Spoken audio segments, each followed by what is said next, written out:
Hello friends, in this video we come to know an idea about speech writing.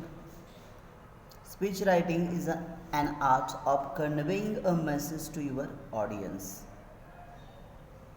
Speech writing is an essential and productive part of human beings in order to convey his idea forcefully at a time to a large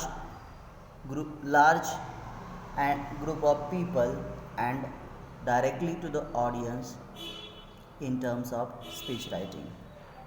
The format of speech writing, the speech writing should be written in three paragraphs: introductory paragraphs, main body, and concluding paragraphs. Introductory paragraph is about greeting and introductions of the speech. It also attracts the attentions of the audience. Main body, it gives informations about your main points and also includes sub points along with main points. Ideas should be logical to each other. Discourse markers should be used in the main body of the speech writing. Concluding paragraph. In the concluding paragraph, we sum up all your key points and give a good closing statement.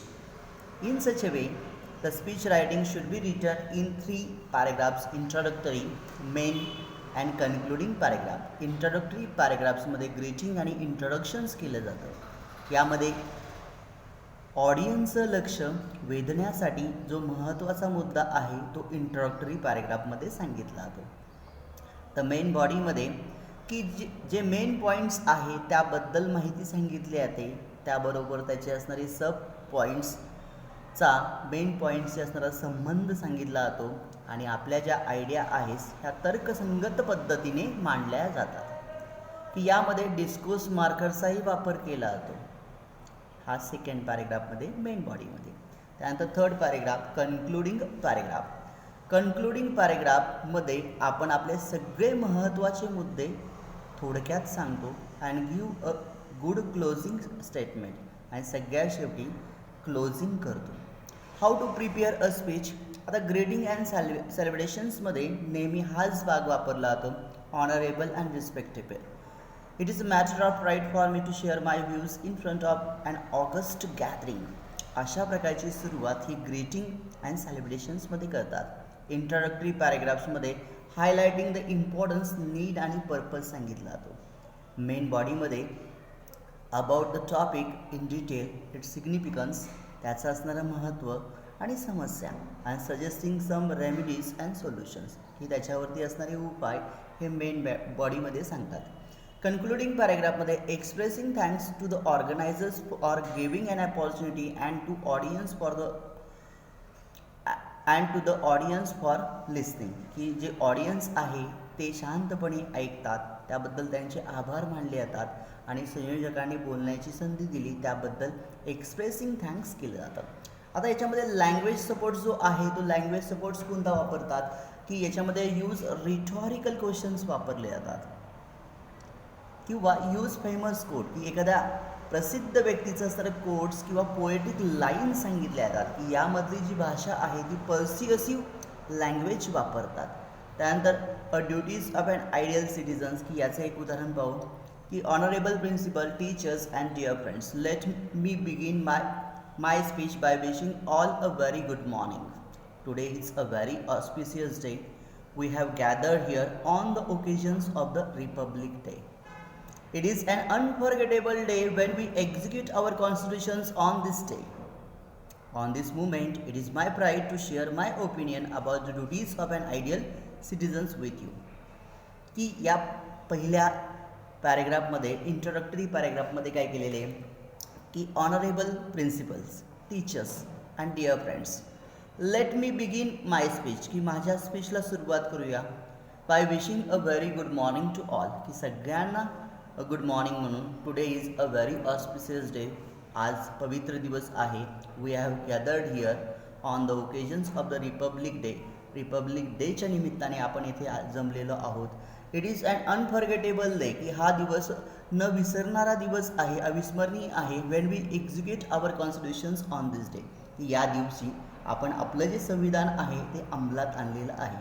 On this moment it is my pride, की या क्षणी मला असं अभिमानाचं वाटतं to share my opinion about duties of an ideal citizens with you.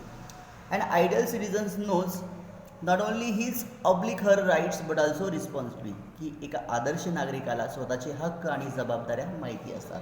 He respects himself and others, की स्वतःचा आदर करतो, दुसऱ्यांचाही आदर करतो आणि सभोवतालच्या वातावरणाचाही आदर करतो. We are living in a democratic nations, की आपण अशा डेमोक्रॅटिक नेशन्समध्ये राहतो की it is our first responsibility to cast our votes to the appropriate candidates, की योग्य उमेदवाराला मत देणे ही आपली पहिली जबाबदारी आहे. And ideal citizens help the society, की आदर्श नागरिक हे समाजाला मदत करतात to become a better place, की चांगलं ठिकाण निर्माण करण्यासाठी for others. And he has full of values, principles and ethics. He serves his duty honestly and selflessly. He likes helping others in times of need. An ideal person understands the three principles of democracy, liberty, fraternity, and equality. He makes every attempt for the well-being of others and society. And ideal persons understand the three principles, की आदर्श व्यक्तीला तीन principles समजतात डेमोक्रेसीचे, की liberty, fraternity and equality, स्वातंत्र्य, बंधुत्व आणि समानता. He makes every attempt, की प्रत्येक प्रयत्न करतात for the wellbeing of others, की दुसऱ्याच्या वेलबिंगसाठी अँड समाजासाठी. ट्रस्टवर्दी, अगोटसी, respect the rights of others, की दुसऱ्यावरती असणारा ट्रस्टवर्दीनेस किंवा असणारा सौजन्य, की दुसऱ्याच्या अधिकाराचे नेहमी आदर करतात. Responsibility and respecting the laws are the important traits, ही जबाबदारी आणि कायद्याबद्दलचा असणारा आदर हे महत्त्वाचे तत्त्व असतात. That an ideal person should have, की ह्या आयडियल व्यक्तीमध्ये असतात. I conclude my speech by saying a thank you and wishing you a happy Republic Day. जय हिंद.